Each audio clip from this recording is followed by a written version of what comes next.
What's up, everybody? Welcome back to Issa Chef Life with your boy Andrew OJ, no other person. And today I am doing a series of travel with me. Right? Don't forget to like, comment, share, and subscribe. Hit the notification bell and just support the thing. Stay tuned. I'm a winner, haters gonna hate. Gotta thank them cause they help to compensate. I'm a winner, tell it to your face. Record holder coming in first place. Right, so welcome back to Issa Chef Life. Yeah, we're here. And today I have a special guest, no other person than Chef Jovi. I'm going to allow her to to introduce herself. But y'all know that I am on the whole J1 program thing in New York, right? And she's also here. She's the first one leaving, so I had to really get this interview. Understand? Very, very important. So, yeah, I'm going to be asking you a few questions. Don't be nervous. It's a natural thing. Understand? Very authentic questions. Questions that I'm going to ask everybody else, and questions that people ask in interviews and so. So, my first question to you. Give me 3 words that best describes you. 3 words that best describe me. Yeah. I'm gonna go with outgoing for sure.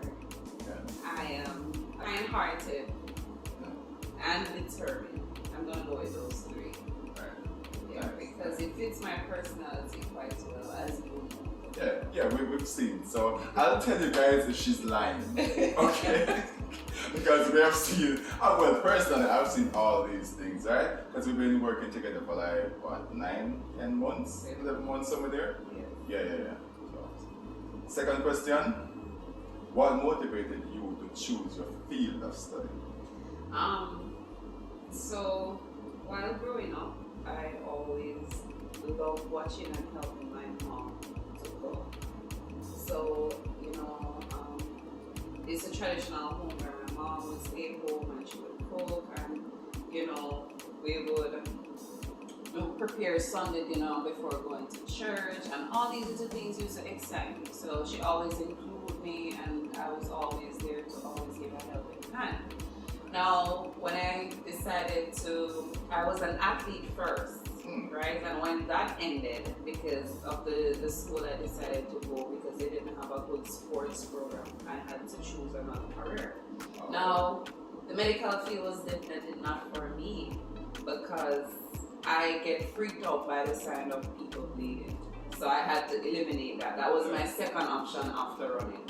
And then now I realized, I have a passion for cooking. I love this. I've always been doing it. So yeah, of course I'm gonna do it. So whenever I would link up with my friends, I'm always the one running the boat. In Jamaica, that's how we do it. We run a boat, and I'm always the one doing it. I'm like, why not make a career out of it? Because I'm pretty good at it. And they say, when doing a career, choosing a career, it's best to choose something that you love. Yeah. Because if not, then you're gonna be miserable. So that is what really got me there. And then I did foods in high school, pretty good at it, always feeding my friends and everybody.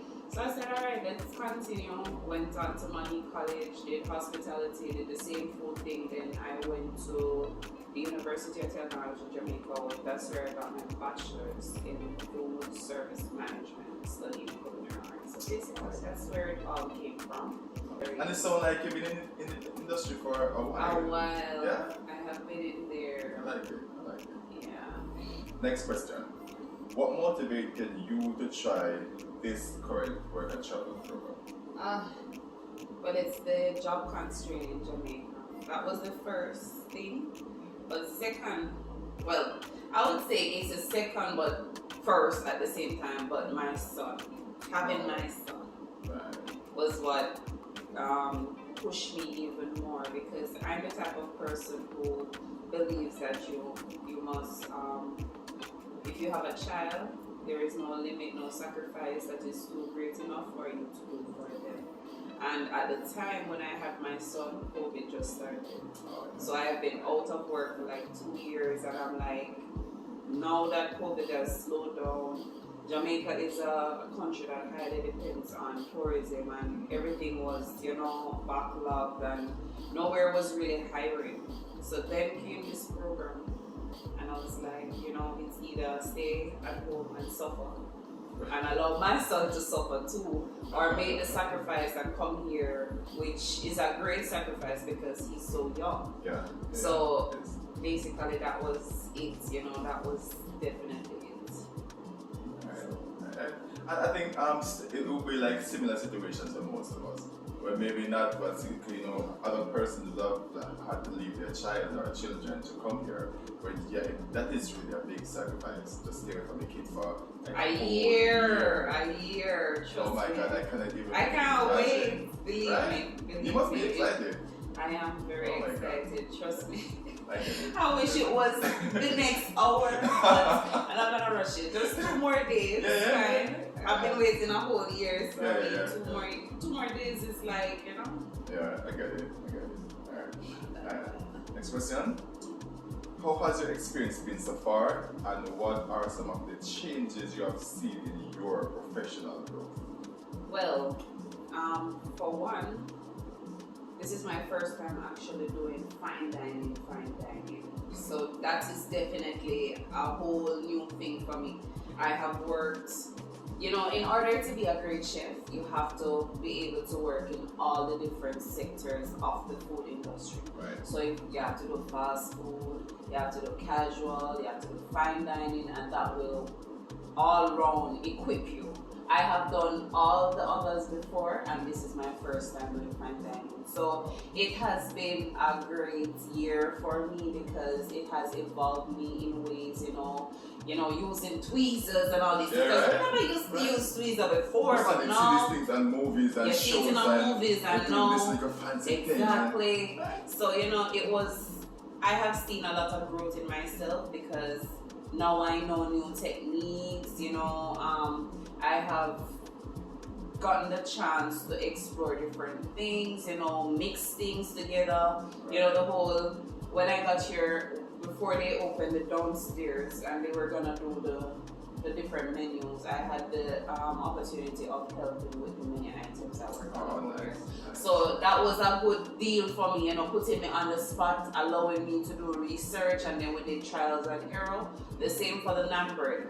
The toppings for the naan bread, I was the one who did it. So yes, So you me, came up with popcorn, all those all things? those, Oh, yes. wow. Chef gave me You were the the curry hummus assignment. and them like something there? Yes, he gave me the opportunity to do it. He told me what the toppings would be like that he would want, and then I was supposed to research So and you then would trial have and like error. a fruity little. Yes. So while I was doing that, I had to gather the recipes. It took me a couple nights to do that because you have to pick the best ones that you think will work better.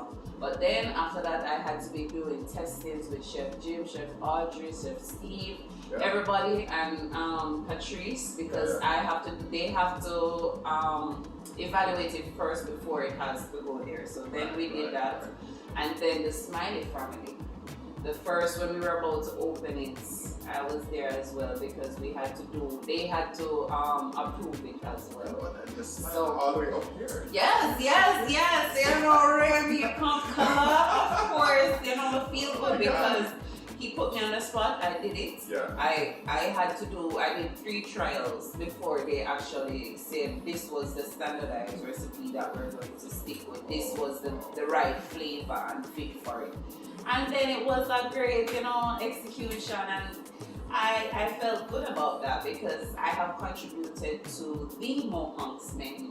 And of course, it's gonna be there forever because it's gonna be one of the recipes. Even if they change it now, when they come back to it again, they know it's gonna be there. It's in the history. Of course, it is in the history. So I said it this morning, I literally made a post, wherever you go, you should leave a legacy. Something that leave a I legacy. tell somebody Like that you see me personally, I feel like everywhere I go, I leave an impact on whatever or whoever I come in contact with. I always, you see, even if it's just a little kind gesture, you're gonna remember that Jovi did this. Exactly. So I try to do that at all times, wherever I go, you know, always try to put the best foot forward. So yes, I have evolved in ways that I didn't know that I would. I am grateful for this opportunity because it's my first time doing fine dining, and it has been a challenge, but also it has been a great experience because for me, I love food. Food is my passion, and you know, anything about creating, that is me. Yeah. So overall, I have improved in ways that I have not before, and as I said, it is, you know, a big deal for me. Yeah. I get it. Awesome stuff. Next one. Yes. What are some of your favorite meals to cook here? Well, practically, I don't really have a favorite. You see, because I've been mostly on the cold side, as you know. Yeah. So it's not much of cooking, but I have worked a little on the hot sides here and there. But for me, to be honest, all of them is my favorite. I mean, if you ask me which one is my least favorite now, I'm gonna say it's gonna be the action station in the Garmage where I have to do the shrimp and the hummus and oh my god. Those are a real headache, believe me, because it's the special details about them. You have to be touching this, touching that, juicing this, blending that, making sure this is too smooth, it has to be perfect, you know. That is my least favorite, but all of them, I'm gonna say I like making salads. I enjoy making salads. So much like what the name is like the mohang salad. Yeah, you have the mohang, the chicory, you have the super green, you have the chopped salad, Caesar salad. So and the chicken salad. But let's not forget the curry chicken salad. Curry chicken salad. So basically, I like putting it together because you see the color variation. It's just pop. It's the pop for me. You're gonna have to include a picture. Yeah, definitely. So I just love it. I just love what I do. It's not like, oh, I love to do this, but it's more like I love to do all of it. You know? There's not a task that I don't like doing. Cooking soup just the same because you have to be using the big quantity making. It has been a pleasure for me. As I said, it keeps you all rounded. So I don't really have a favorite, but yeah, basically. And you can't have too much experience. Can't have too much. Awesome. Number 6. What other field would you have chosen if you did pick this one? I think you answered that before with the whole doctor thing. But now, being in the hotel industry, I think I would do teaching, which I had started to do. Basically, I would teach food prep. So teaching would be my next option apart from being a chef because I am a people person, as I said this earlier on my personality, so I like working with people, and I think that assisting persons to get an understanding of my passion, which is cooking, would be my next best option because I like to help persons, and that's the other plus about working here. For the past year that I have been working here, I had the pleasure of training a lot of people, of course, in the Garmage, trust me. Props to me again, just saying. So, you know, I think that would be my other option to teach full time. It is a thing. It's like, I don't know, so like, as chefs, you know how we get the impression from people and that make us feel so good. And the other thing that makes me feel really, really appreciated is when I train somebody and they get it. And they want to execute it good and they must say, you know, and then say, me teacher. That is definitely. Trust me. Alright, next one. Yes. Tell me something about you that you know that nobody else knows. Alright, something about me that only me know that nobody else knows. I'm a crybaby. I am definitely a crybaby. Like, listen, of course I'm a crybaby. Listen, You might not see me crying, but if something's not going my way, believe me, I'm going to bawl about it. Listen. I know that you feel like you're a little bit panicked. Yeah, panic a little bit, and I'm like, oh, I want to make sure that you remember that one time we were doing, what was it again? And I was like, you're like, no, it's there. I think we were working. Yes. Oh, yes. Yeah. We're in That's the New first York.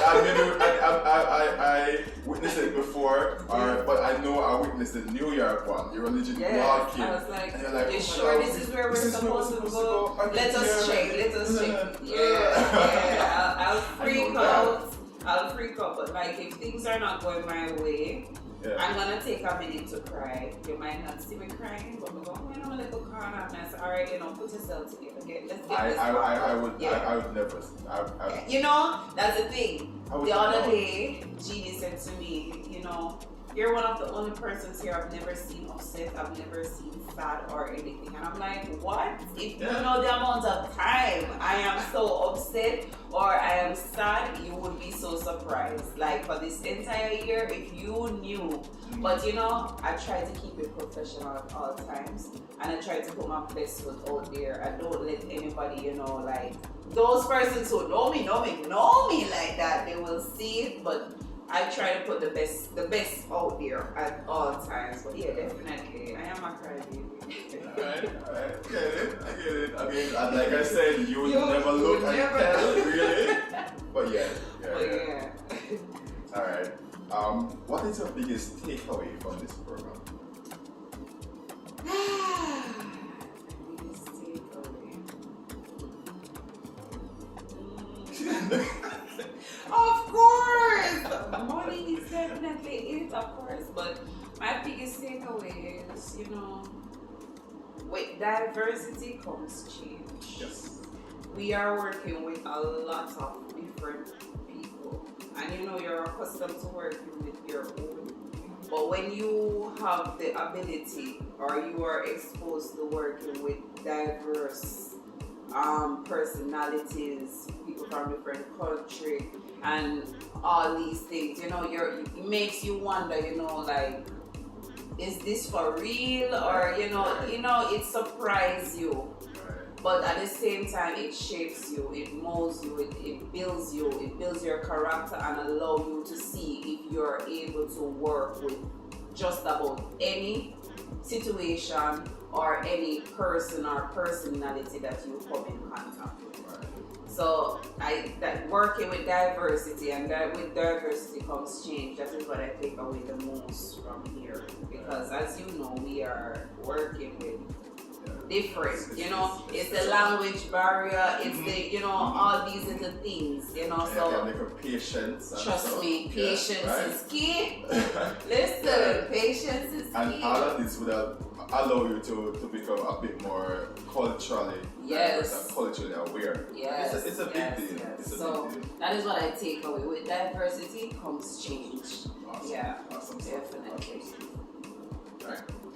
What would you say to any person struggling and want to make better for themselves, especially now that with all that is happening in Jamaica, right? The opportunities seem to be somewhat dormant, but just a random youth in the street, how it go. And what would be your best advice to any one of those persons trying to, either find a career or think about the career, or how is it that you choose a career? Alright, as I said before, choosing a career is all about your passion. Passion is key. A lot of times I go to places and I see people in high positions and they're miserable. And I'm like, for the love of me, why is it you're in this position if you don't like your job? It's like going to the hospitals and you have nurses there that don't have a heart. They don't care if you're, in pain or anything. Your job as a nurse is to ensure that your patients are okay. Right. If you don't love the job, then don't do it. Half the time, persons choosing a career, they're just choosing it because, probably this is gonna bring me more money or whatever. Which technically in Jamaican or economy, sorry to say, is really bad, but money comes first before all. But choosing a career, my advice to the person is do what makes you happy. Because if you don't, then you will be miserable. It makes no sense you get up 5 days a week going to work, and every day you go to work, you're like, oh shit, I just want this to be done. I can't bother or whatever. But if you have a passion for it and you like it, then you're gonna go to work with this attitude as in like, okay, another day to, expand my knowledge, or another day to experiment, or another day to, let's do something new. And then, it's something you like, so it's gonna always keep a smile. Even when the tough times come, you're gonna say, okay, because I love do this, why I really I do it or whatever. And it's not the case where, say just come I want some money. I'm not really business about them people here, but definitely. So passion. Yeah, that is it. Sounds good. And also never stop trying. You might think that you're passionate about something, but keep trying. Maybe this one won't work, but that's the thing I know about life. If you think that this won't work, there's always another option. Options are always there. So don't give up. This time you might try and say, I want to be a doctor, but then it never work out for you. Stop there. You can go and be a lawyer next. You can go and be a teacher next. You can be a fireman. You can do it. Just don't stop, because you see, in life there are countless opportunities, and life is what you make it. They say the grass is green on the other side, but the other day I found my favorite quote: the grass is greener where you water it. Nice. So if you water it here and this is your career, then that is what is going to work for you. So yeah, don't give up, definitely. Well said. Yes. And what I found like really, really weird is that like in trying to find what you want to do, like you literally can't find. Well, you might sit down really and you think about it, you want to do something, but nothing happens. And as soon as you find out one thing that feel like I'm gonna try this, then automatically some little doors start open all over the place. Just because you tried. It's funny you said that, because all along when I was trying, during the COVID and everything, and I wanted to get a job, nothing was coming. Right. And the moment I decided to take this one, all the places that I had applied for started calling. Even since I'm here, a lot of people say, hey, this and that. Even now that I'm going home. Listen, I've gotten so many job opportunities since I got here. Before, just like when you apply, you send out this bag into letters, applications, and so. And nobody not call, and as soon as the one person calls, everybody starts calling. And it's like you're putting this place now. You're on the spot. You're like, which one of them should you choose? And you don't know exactly. You don't know which one to choose. But yeah, that is it. Life is a funny thing, but it's also a very beautiful thing. That's a great thing about it. Awesome. Yeah. And finally, what are your plans after completing this program? To be honest, to be very, very honest, I am not in a rush to go back to work right now. Listen, first and foremost, I need some family time, quality time with my son. Missing 1 year of his life, not being able to see him go to school and all these things, I have a lot to catch up on. But at the same time, because of the whole economic constraint in Jamaica right now, you can't really afford to spend too much time and not have a work. But I'm gonna, for right now, it's just family time for me. And then after that, we'll see where the wind takes me. I'm all about adventure. Yeah. I'm not gonna put all my baskets in one cart and say, I'm just gonna find a job in Jamaica. To be honest, my dream is not to find a job in Jamaica. I'm all about coming back to the United States. I have been doing it for the past couple of years. And if it is God's will, because it's not my will or man's will, but if it's God's will, I will be coming. Of course, I love to travel. It's a travel chef for me. Yeah, but I think. Yes. And the thing is that you have a very stable background. Yeah. You have the experiences. Well, this added to your bunch of experiences. I'm telling you. So this is my 9th year. Yeah? As a chef. So there's a possibility that some of us living here might be overqualified for some places. Of course. But nonetheless, it's better to have it all than don't have none. Yes. You understand me? So, yeah. So, yeah, well said. But like a little something and so and so. You understand? So, with that being said, Thank you so much, Jovi, for Thank doing you. this It was a interview with me. pleasure. It was a pleasure. Awesome, It was awesome. really a pleasure And being I here wish today. you all the very best. Thank you. With your family, Thank you. with Thank your trips, with everything that you are about to do here on end. Because trust me, like whatever gifts given to you, whatever roses, like we're showing, we're giving you your roses from now. Because I may never see you again. Yeah, you may never. Yes, But we'll yes. keep in contact though, definitely. We will. But yeah, Definitely. I mean, it was a pleasure working with you, honestly. Thank you. Right? Pleasure. Likewise. I know, Likewise. The pleasure. Right. I share the same So, sentiments. Thanks again, and yeah, just Thank you. thank you so much for watching. Hope you enjoyed it. Don't forget to like, comment, share, and subscribe. Hit the notification bell and leave a comment down in the comment section. Up next, I'm going to show you some clippings of Jovi and something she do at work and so and so. So, man, just if you want tag her, what's your Instagram? On Instagram, Chef Jovi876. Yes, you can follow me there, guys. You know, great things in store. And here it is also on the screen, right? So you can just tag her, follow her, and just check her out. Great show. Until next time, I am your boy, Chef Andrew OJ. Peace This is out. Chef Jovi. Walk good. Walk good, walk good.